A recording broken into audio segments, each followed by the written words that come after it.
Hi friends, Ketan Rawal के साथ biology में आप लोगों का स्वागत है। I am welcoming you. आज जो है हम बायोलॉजी में 12th साइंस की शुरुआत करेंगे। 12th साइंस की, और फ्रेंड्स हम 12th साइंस का चैप्टर 8 शुरू करेंगे। चैप्टर 8 शुरू करेंगे। अब चैप्टर 8 क्यों शुरू कर रहे हैं हम? चैप्टर 8 शुरू करने के पीछे रीज़न क्या है? क्योंकि आपने चैप्टर 8 जो है 11th का सेल अच्छे से पढ़ा है, और चैप्टर 16 to 22 आपने अच्छे से कंप्लीट कर लिए हैं ह्यूमन फिजियोलॉजी के बराबर। तो ये दोनों जो चैप्टर है वो चैप्टर बहुत बहुत बहुत इम्पोर्टेंट है। और इन दोनों चैप्टर मतलब इन सारे चैप्टर्स की जो इम्पोर्टेंस है बराबर, या इसका एप्लीकेशन है वो यहाँ चैप्टर 8 में आएगा।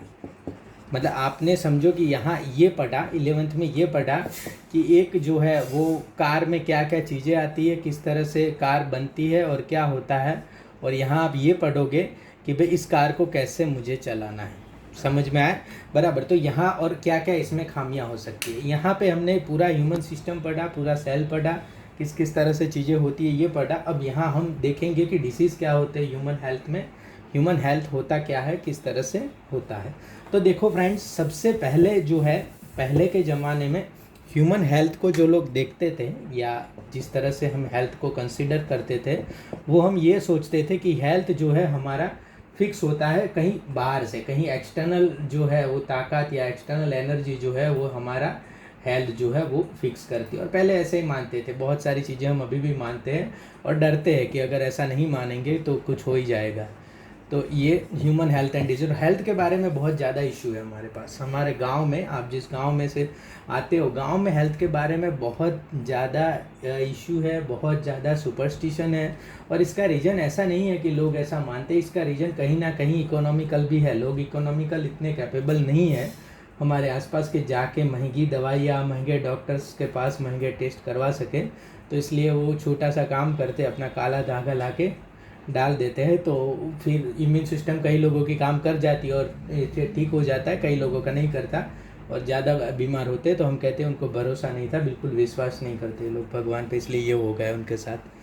तो ऐसी चीज़ें हैं, अभी भी चल रही है। ऐसा नहीं है कि अभी कुछ भी नहीं है। तो अगर हम ऐसे हंसे कह रहे पुराने ज़माने में ये था नहीं, अभी हमारे यहाँ पुराना ज़माना ही है, हम कोई नहीं है बहुत आगे आ गए हैं। तो सबसे पहले जब इंसान क्या करता था, हेल्थ के लिए हमेशा बाहर की चीज़ों पे डिपेंडेंट होता था कि भाई आपने अच्छे कर्म नहीं किए, या आपने ये नहीं किया, वो नहीं किया। देन जो है हमने शुरू किया। किसने शुरू किया? अगर हम वर्ल्ड वाइड कहें तो ग्रीक्स लोगों ने, आयुर्वेदा सिस्टम ने, इन लोगों ने शुरू किया। ग्रीक में हिपोक्रेट्स थे, हिपोक्रेट्स, उन्होंने सबसे पहली बार कहा कि भाई जो भी रीजन हो, मुझे नहीं पता क्या रीजन्स होता है, पर रीजन सारे अंदर है। समझ में आया कि जो भी रीजन हो बराबर, पर सारे के सारे कहाँ है? ह्यूमन बॉडी के अंदर है। और सबसे पहले ये डायरेक्शन दी। तो इसलिए हिपोक्रेट्स को क्या कहते हैं? Father of medicine. मैंने आपको पहले भी कहा था कि फादर ऑफ जो भी हो, फादर ऑफ मेडिसिन हो, फादर ऑफ बायोलॉजी हो, फादर ऑफ टेक्सोनॉमी हो, फादर ऑफ ये हो, सबके जो फादर होते हैं वो जो है उन्होंने कोई बहुत बड़ा रिसर्च नहीं किया होता। मतलब कई बार तो इनका रिसर्च का कोई बिना मतलब का रिसर्च होता है, पर उन्होंने डायरेक्शन दी होती है कि इस साइड पढ़ो। जैसे हम लोग जो है वो, आपको कोई ऐसा नहीं है कि भाई आपको ऐसे सारे सवाल जितने नीट में आएंगे इतने मैं यहाँ बोल दूंगा कि चलो इसका ये जवाब, इसका। पर मैं आपको क्या करूँगा? मैं आपको डायरेक्शन दूंगा कि इस तरह से काम करना होगा, और इस तरह से काम करोगे तो आप जो है वो सक्सेस होने की संभावना आपकी बहुत ज़्यादा है। तो ये जो चीज़ें है ये किया हिपोक्रेट्स ने। डायरेक्शन हमें क्या क्या दिया? हमारा डायरेक्शन ये था, बाहर सारी चीज़ें हम देख रहे थे, उसने कहा कि डायरेक्शन चेंज करो और अंदर देखो। फिर तो हमने अंदर देखने में कुछ बाकी नहीं रखा बराबर। उसने कहा कि अंदर ही चीज़ें है बराबर। तो उन्होंने सबसे पहले उन्होंने देखा, या उन्होंने शुरू किया, या उन्होंने अंदर देखना शुरू किया। तो उनको क्या मिला?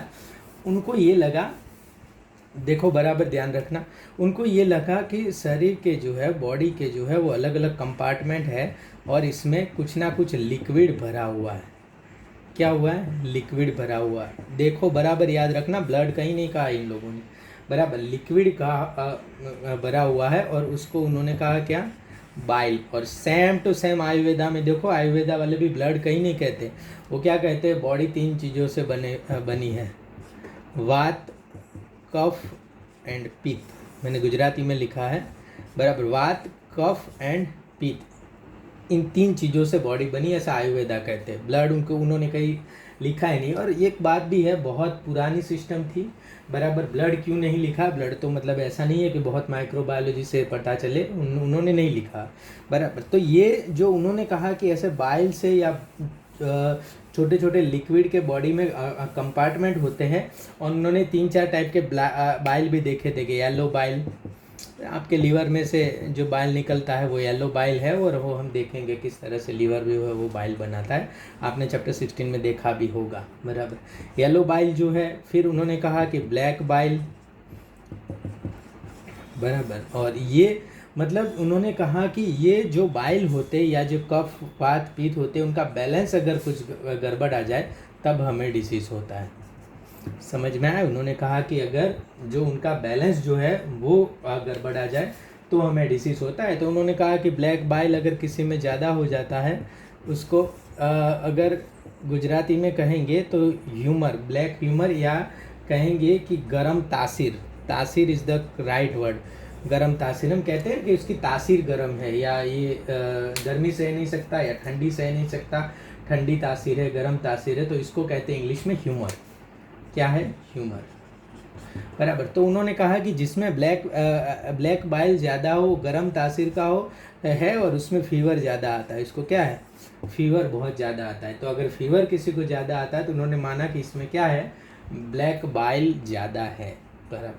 वो सब चीज़ें जो है इन लोगों ने ढूंढा, उन लोगों ने शुरू किया, और एक्चुअली इन लोगों ने स्टार्ट किया। फिर 1616 में विलियम हार्वे ने क्या है, ब्लड, उसने कहा कि ब्लड है बॉडी में, ये सब चीज़ें नहीं है बिना मतलब के।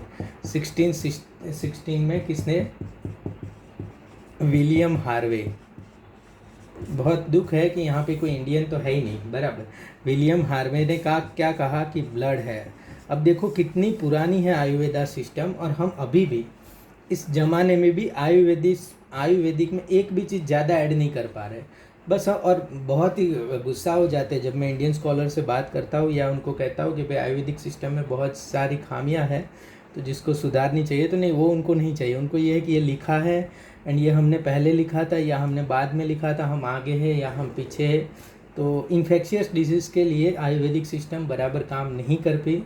हमको पता है बहुत सारी चीज़ों में जो है वो अनएफिशिएंट है बराबर क्योंकि जो चीज़ें जो पहले से होनी चाहिए थी या जो नॉर्मल चीज़ें हैं वो आयुर्वेदिक में कहीं नहीं लिखी गई है। तो और बहुत सारी अच्छाइयाँ भी है, बहुत सारी अच्छाई भी, पर हमें ऐड करना चाहिए, ऐड ऑन करना चाहिए। अगर बहुत सारा सिस्टम ऐड करते इसमें तो बहुत सारा चीज़ और बहुत बड़ी सिस्टम बन जाती, पर ऐसा नहीं हुआ।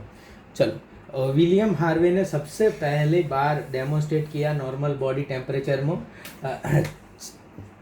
ये ब्लड जो है, उसने कहा कि ब्लड जो है वो बॉडी का मेन लिक्विड है, ऐसा ह्यूमर या बाइल वो वगैरह नहीं, वो तो स्मॉल मतलब स्मॉल अमाउंट में बाइल होती है बॉडी में बराबर। उसने ब्लैक बाइल का, इसने क्या कहा, ब्लैक बाइल जो है, ब्लैक बाइल का वो को उसको नॉर्मल टेम्परेचर में ब्लैक बाइल वाले का वो किया कि भाई ये ब्लैक बाइल वाला इंसान है और इसका नॉर्मल टेम्परेचर है, उसका कोई भी उसको फीवर जैसा नहीं है। तो ये जो है good humour and bad humour वाली थियरी है या उसको हाइपोथेसिस है, वो उसने ख़त्म कर दी बराबर। किसने? विलियम हार्वे ने। विलियम हार्वे ने क्या ढूंढा था? ब्लड ढूंढा था। कब ढूंढा था? 1616 में ढूंढा था। तो समझ में आ गया आपका पुराना क्या चीज़ें था। इनके पास क्या था? ऐसा ह्यूमर था, ब्लैक ह्यूमर बराबर। ये good humour and bad humour, मतलब ब्लैक वाला बैड ह्यूमर था और येलो वाला गुड ह्यूमर था। ब्लैक अगर येलो से ब्लैक अगर बढ़ जाए तो ब्लैक बढ़ जाए तो बॉडी में फीवर शुरू हो जाता है। बस ऐसा सिंपल उन्होंने कहा था। और आपको पता है फीवर, आपको आगे पता चलेगा, सबसे पहले कोई भी डिसीज़ हो सबसे पहले फीवर ही आता है। तो उनको ये है कि डिसीज़ मतलब फीवर बराबर, क्योंकि सारे डिसीज़ का जो मेन जो सिम्टम्स होता है वो सिम्टम जो है फीवर से लेके शुरू होता है। अभी भी आपको अगर वायरल भी हो जाएगा तो क्या आएगा? फीवर होगा तो डॉक्टर कहेंगे कि फीवर आए तो तुरंत आगे आप जो है वो चेक कराओ।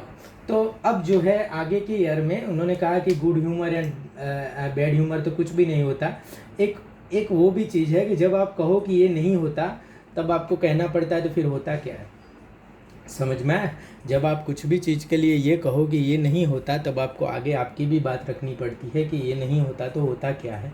तो उन्होंने कहा कि भाई बायोलॉजी फिर आगे बहुत चला और उनको पता, सबको हमको पता चला कि हमारी न्यूरल सिस्टम, हम अभी अभी में पढ़े हैं, neural system and endocrine system जो है वो पूरे बॉडी को चलाती है, बराबर। तो इसमें अगर कोई प्रॉब्लम आ जाती है, या हमारे इम्यून सिस्टम में, जो हम अभी पढ़ेंगे, इस चैप्टर में पढ़ेंगे, इम्यून सिस्टम में दोनों, ये तीनों बहुत इंपॉर्टेंट है। आप कितने बड़े डॉक्टर बनोगे ना, ये इन तीनों पे आपका अभी डिपेंडेंट है। इसका जितना नॉलेज होगा वो ही आप कॉलेज में इम्प्रूव कर पाओगे, ज़्यादा नहीं इम्प्रूव कर पाओगे, बराबर।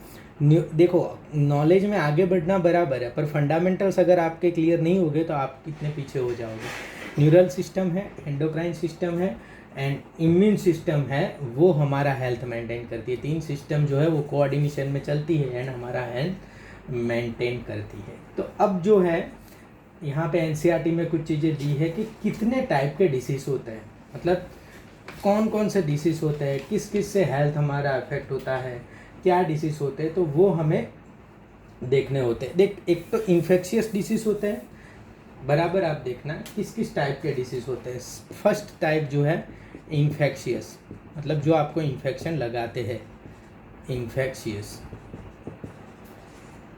बराबर, इन्फेक्शन वाले जो आपको इन्फेक्शन लगाते हैं, बैक्टीरिया है, वायरल है, पैथोजेंस है वगैरह, जो है वो क्या है, इन्फेक्शियस डिसीज़ है। देन सेकंड जो है वो नॉन इन्फेक्शियस है, इसमें भी टाइप है, हम देखेंगे।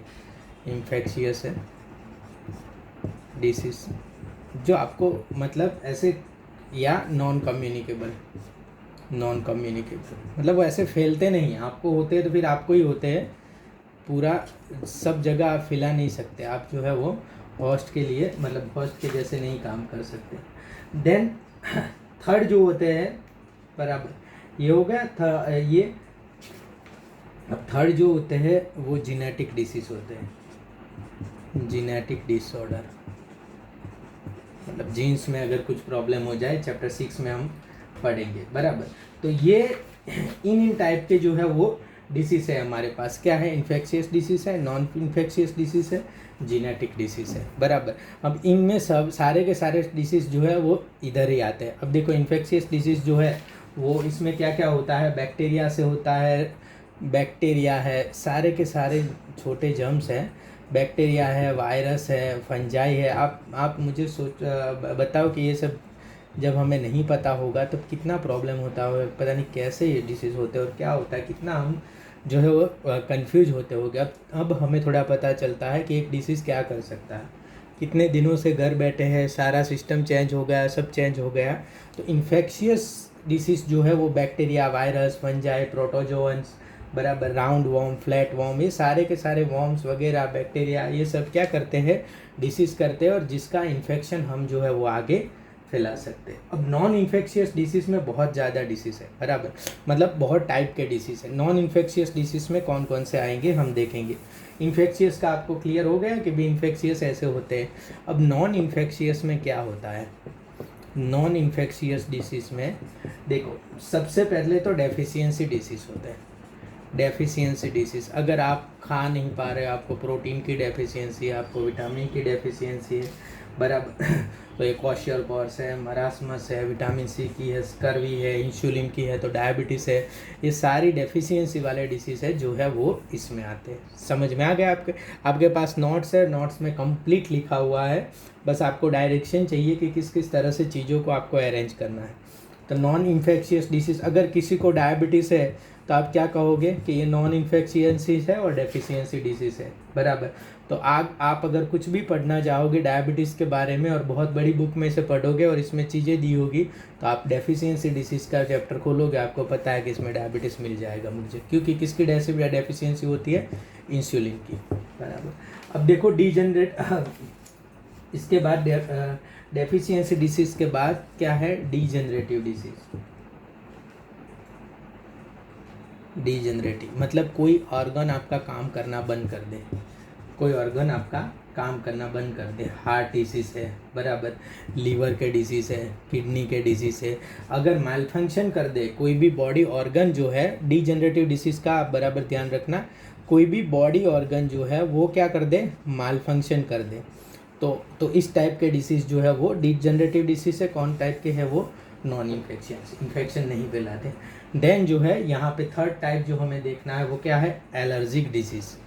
कौन सा डिसीज़ होता है, थर्ड टाइप के डिसीज़ जो है वो क्या है, एलर्जिक डिसीज़। वो क्या करते हैं, एलर्जी, मतलब एलर्जी क्या है, और ये सब चीज़ें यहाँ पे पूरा आ रहा है आगे कि क्या है एलर्जी, किस तरह से एलर्जी होती है, एलर्जेंट क्या है, वो सारे। तो ये जो डिसीज़ है वो किसी एलर्जेंट के या किसी ऐसे सब्सटेंस के जिससे बॉडी रिएक्ट कर जाए बराबर, एलर्जेंट से होते हैं वो डिसीज़ होते हैं एलर्जेटिव डिसीज़ बराबर। अस्थमा जो है वो क्या है, एलर्जिक डिसीज़ है बराबर। देन 4 टाइप का डिसीज़ जो है वो कैंसर है। कैंसर क्या है, किस तरह से होता है, इसका भी इस चैप्टर में बहुत अच्छे से आ रहा है बराबर। तो ये uncontrolled growth of certain tissue या सेल का, uncontrolled growth of certain tissue और कहे तो सेल बराबर। अनकंट्रोल्ड ग्रोथ होता है, बहुत ज़्यादा ग्रोथ होता है इसका, तो इसलिए जो है वो इतना पार्ट जो है वो आगे बढ़ता ही जाता है, तो उसको कैंसर होता है, तो ये कैंसर है। देन 5th जो है मेंटल डिसऑर्डर है। मेंटल डिसऑर्डर है, बहुत सारे एंग्जाइटी, मेंटल डिसेबिलिटी, बहुत सारे पार्किंसम डिसीज़, ये वो बहुत सारे मेंटल डिसऑर्डर है। 6 जो है वो क्या है, एडिक्शन से जो डिसीज़ होते हैं वो, ड्रग एब्यूज़, अल्कोहलिज्म बराबर। ये जो गुटखा या टोबाको खाते तो टोबाको का एब्यूज़, ये सारे के सारे क्या है, एडिक्शन से बनने वाले डिजीज़ है। तो नॉन इन्फेक्शियस डिसीज़ में हमने कितने डिसीज़ देखे, हमने 6 टाइप के डिसीज़ देखे नॉन इन्फेक्शियस में बराबर। डेफिशिएंसी या आप बराबर याद रख लो, डेफिशिएंसी। देन डीजेनरेटिव, इसमें क्या आता है, अगर ऑर्गन काम करना बंद जाएगा तो थर्ड क्या है, एलर्जिक है। 4th जो है वो क्या है, कैंसर है। 5th जो है वो क्या है, मेंटल डिसऑर्डर है। एंड 6th जो है वो क्या है, एडिक्शन है। तो इससे आपको क्लियर पता चल जाएगा कि ये सारे के सारे नॉन इन्फेक्शियस है। इन्फेक्शियस में क्या है, बैक्टीरिया है, वायरल्स है, उन सब से जो होता है वो क्या है, इन्फेक्शियस है। अब जो है वो क्या है, जीनेटिक डिसऑर्डर, और इसको और भी नाम है, क्या है, कॉन्जेनिटल डिसीज़, या इसको क्या कहते हैं, जीनेटिक डिसऑर्डर है। वो हम सारे चैप्टर 5 एंड चैप्टर 6 में बराबर उसको कवर करेंगे। अभी आप ये समझ लो कि क्रोमोसोम में या आप जीन में अगर कोई प्रॉब्लम है, आपका फादर का या मदर का ये जो डीएनए है, और डीएनए में कुछ प्रॉब्लम आ जाता है, समझो कि ये पैर बराबर ठीक नहीं अरेंज हुई और यहाँ पे कोई प्रॉब्लम आ गया, तो तब जो आपको डिजीज़ आता है बराबर, हेरिडेटरी, उसको क्या कहते हैं, जेनेटिक डिसऑर्डर कहते हैं बराबर। तो हेरिडेटरी से आता है, जीन्स में आपको कोई प्रॉब्लम से, आपका कोई प्रॉब्लम ही नहीं, जीन से ही आया हुआ, तो वो क्या है, जीनेटिक है। हीमोफीलिया है, बहुत सारे जीनेटिक है, और बहुत सारे अब रिसर्च भी होते हैं कि भाई कैंसर आगे जा सकता है जीनेटिक ही नहीं, पर अभी जो हो चुके हैं, कलर ब्लाइंडनेस है, फिनाइल कीटोनूरिया है, अभी इसमें क्या होगा वो सारे के सारे आ रहे हैं। मैंने यहाँ जितने इसीलिए एग्जाम्पल लिखे हैं क्योंकि सारे आपको पढ़ने में आ रहे हैं बराबर। फिर क्या है, अल्केप्टोन्यूरिया है, देन सिकल सेल एनीमिया है, कौन सा, हीमोफीलिया है, कलर ब्लाइंडनेस है, फिनाइल कीटोनूरिया है, अल्केप्टोन्यूरिया है, एंड सिकल सेल एनीमिया। ये क्या है, जीनेटिक डिसऑर्डर है बराबर।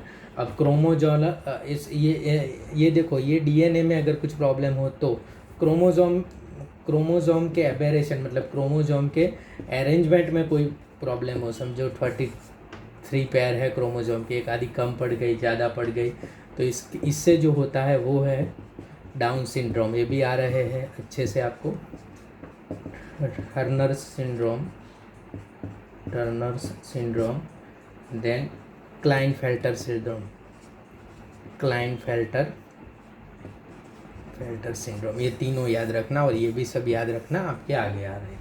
तो डिसीज़ के बारे में आपको ऊपर ऊपर से इन्फॉर्मेशन मिली कि भाई पहले डिसीज़ के बारे में क्या सोचते थे, बराबर। फिर हिपोक्रेट्स को क्यों फादर कहा जाता है, इसने क्या सोचा, और इसने बाइल के बारे में क्या सोचा, ब्लैक एंड येलो बाइल क्या है, अभी किस तरह से डिसीज़ को हमने बांटा है सब जगह।